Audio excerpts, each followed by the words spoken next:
This is absolutely no reason why I was underneath the table. No. Do you not go underneath your table regularly?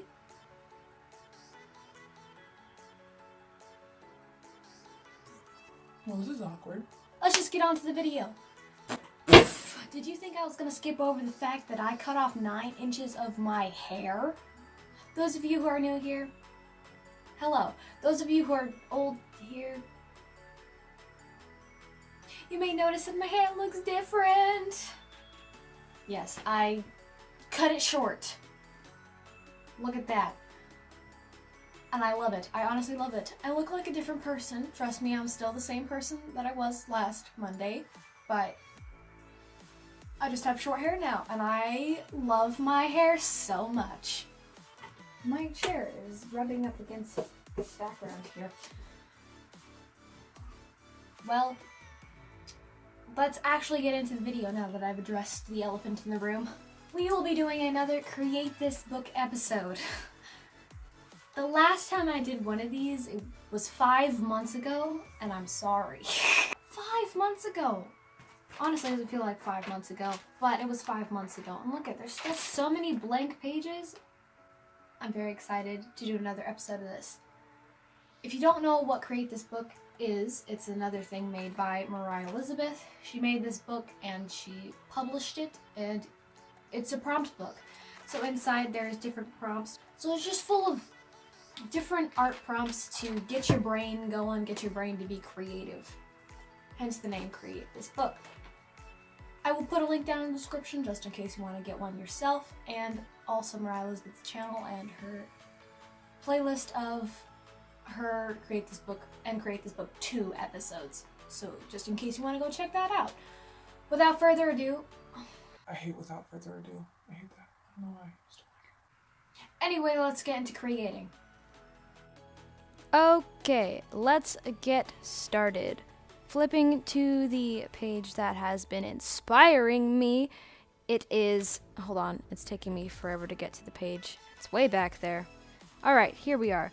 Create a nature page. Make this into a nature page by adding any elements of nature that you think necessary.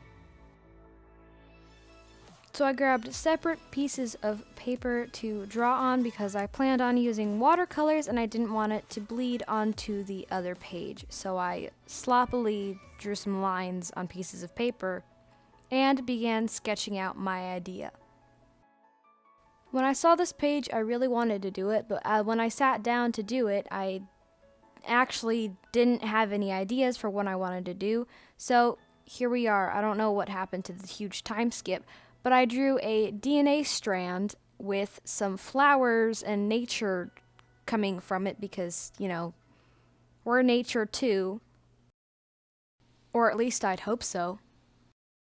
Finishing up that sketch, we'll move on to the other piece of paper, which I start sketching out my idea. And this was the original idea that I thought of when I saw this page, but I needed something else to go with it. And that is, of course, the elements from Avatar: The Last Airbender.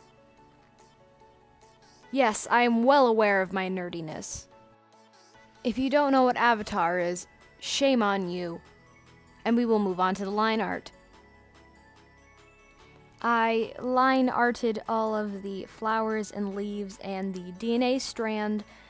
I didn't use black because I didn't want it to be really harsh because it's nature. So I used brown because brown is kind of the color of nature. So I outlined it all in brown so it wasn't so harsh and it also just fit better. Every tiny little leaf got a line or two. And then I pulled out my watercolors and began to watercolor this page. I'm not the best with watercolors. Watercolors is not my go-to medium, but I guess it is for Create This Book. I don't know. Every time I do a Create This Book episode, I always use watercolors, and I don't know why. I just like watercolors, even though I'm not the best with watercolors. I have a complicated relationship with watercolors, okay? Don't judge my weird explanations. Moving along from that unnecessary rambling about watercolors, what color are we going to do the background? It's yellow! I had already used quite a few colors on this page, and I wasn't quite sure what to use for the background because I already used green, I already used blue, I already used purple, I already used red, and then I was like, oh duh, why don't we use yellow? So I used yellow, and it looks nice. So moving that aside, well, more like throwing it aside. It just wanted to be loved, and I threw it away. Anywho, bringing the other half of the page in, we are going to outline each of the borders and each of the symbols on each of the 4 squares. I said each too many times, and now it sounds like I'm saying leech. Those of you who have not watched Avatar: The Last Airbender, I would definitely recommend watching this show. It's absolutely fantastic. Moving on to the watercolors for this, I used yellow for air, green for earth, blue for water, and red for fire. And then I added colorful pimples to each of them with their corresponding colors. Alright, bringing in my beautiful colored pencils. I'm using the colored pencils to just clean up all the messy edges, add a little more depth and detail to the drawing that I couldn't do with watercolors, and also adding more colorful pimples.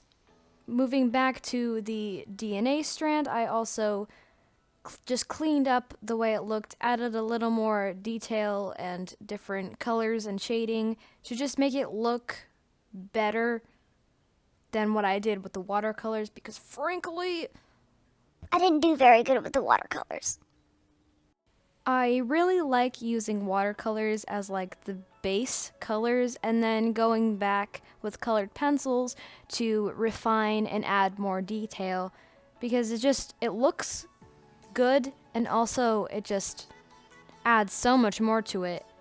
Especially since I'm not very good with watercolors, I can get so much more done, so much more detail with the colored pencils over the watercolored base. I added a little more shading with the yellow colored pencil, then brought the book back out, so then I could finally glue these pages in, and my glue stick looks a little dead inside. Actually, it's more like dead on the outside, but that's besides the point. I finished gluing all these pages in, and then fixed the edges up a little bit, and then I also ended up coloring in the little leaves underneath the prompt, and also I ended up coloring around the word so it wasn't just white and it just fit in with all the rest of the page.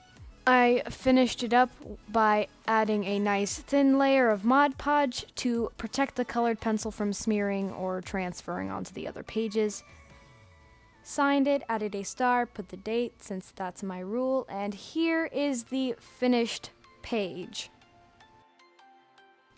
I am very happy with how this page turned out, and I think it looks great. I love the style, I love the colors, it just looks great.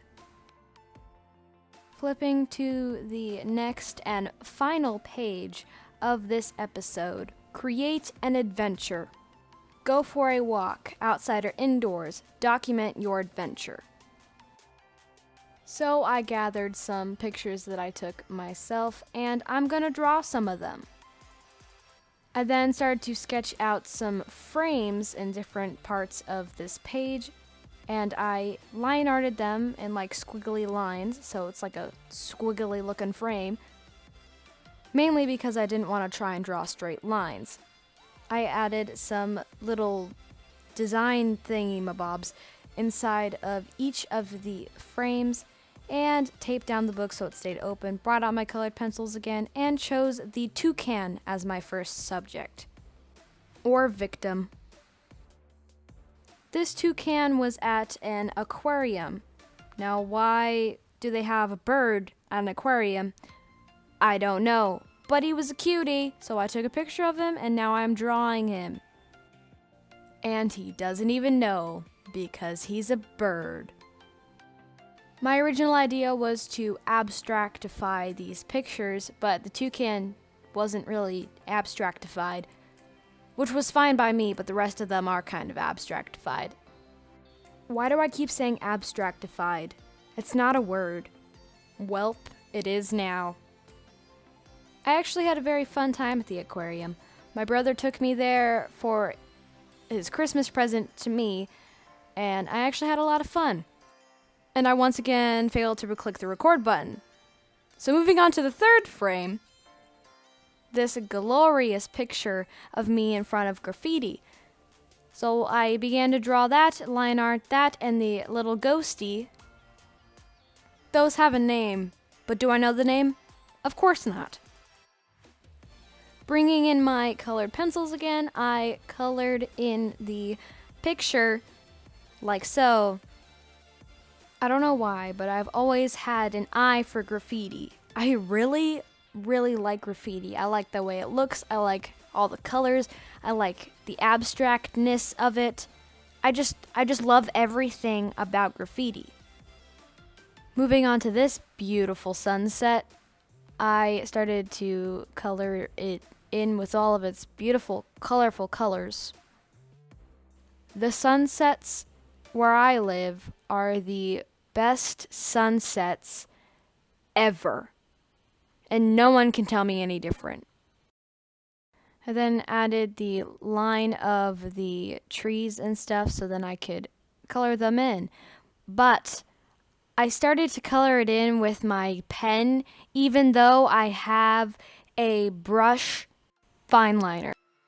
So here I go filling in the trees and stuff with a brush fine liner instead of the pen. And I colored in the frame with the same color I did with all the other frames. And then I moved on to the final picture. And for some reason I didn't show the actual photo that I took. So I'll put that on the screen now. Like a month or two ago, the sun as it was setting was red, as you saw in the picture, and so I decided to draw that red sun. I didn't get a really good look at the red sun, but it is what it is. And finally, all of the frames are filled in with all their pictures. It was a little too plain for me, so I came up with an idea that involves paint and washi tape. Yes. Grabbing the blue paint that I desire and playing with it for a minute.